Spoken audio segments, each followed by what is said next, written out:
Kerala Congress Jacob Manjalloor മണ്ഡലം convention നടന്നു.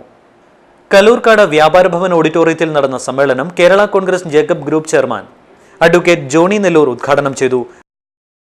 ഐക്യജനാധിപത്യ മുന്നണിയുടെ ഭാഗമായി പ്രവർത്തിക്കുന്ന നമ്മെ സംബന്ധിച്ച് ഇന്ന് ഈ മുന്നണി ഗവൺമെന്റ് ഈ മുന്നണിക്ക് നേതൃത്വം കൊടുക്കുന്ന കോൺഗ്രസ് പാർട്ടിയുടെ പല പ്രവർത്തനങ്ങളോടും പ്രത്യേകിച്ച് കേന്ദ്ര ഗവൺമെന്റിന്റെ പല നയപരിപാടികളോടും യോജിക്കാൻ കഴിയാത്തൊരു സാഹചര്യമാണ് ഉള്ളത്. കേരള കോൺഗ്രസ് 1964 ജന്മം കൊണ്ടത് കൃഷിക്കാരുടെ താല്പര്യങ്ങൾ സംരക്ഷിക്കാൻ വേണ്ടി എന്ന് പറഞ്ഞ് KM ജോർജ് സാറിന്റെ നേതൃത്വത്തിൽ അന്ന് 15 MLA-മാർ യോഗം ചേർന്ന് പുതിയ പാർട്ടി ഉണ്ടാക്കി.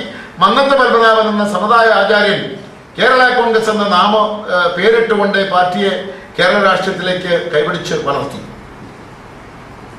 ഈ പാർട്ടിയുടെ ചൈതന്യമായി പ്രവർത്തിക്കുന്ന കേരളത്തിലെ കാർഷിക മേഖലയും കൃഷിക്കാരുമാണ്. കർഷകരും കർഷക തൊഴിലാളികളും അധ്വാനിക്കുന്ന ജനവിഭാഗവുമാണ് കേരള കോൺഗ്രസ് പാർട്ടിയുടെ അടിസ്ഥാന വർഗം. അവർക്ക് വേദനയുണ്ടായാൽ, അവർക്ക് ബുദ്ധിമുട്ടുണ്ടായാൽ, അവരുടെ വിഷയങ്ങൾ പരിഹരിക്കുവാൻ സാധിച്ചില്ലെങ്കിൽ പിന്നെ വിട്ടുവീഴ്ചയില്ലാത്ത സമീപനം എടുക്കുക എന്നല്ലാതെ മറ്റൊന്നും നമുക്ക് കരണീയമല്ല.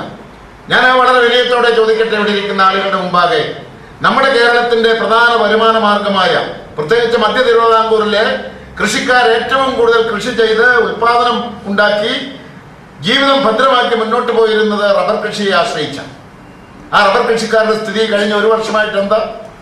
250 രൂപ വിലയുണ്ടായിരുന്ന റബ്ബർ 134 രൂപയിലേക്ക് വില താണു. മണ്ഡലം പ്രസിഡന്റ് KM തങ്കച്ചൻ കുന്നത്ത് അധ്യക്ഷത വഹിച്ചു.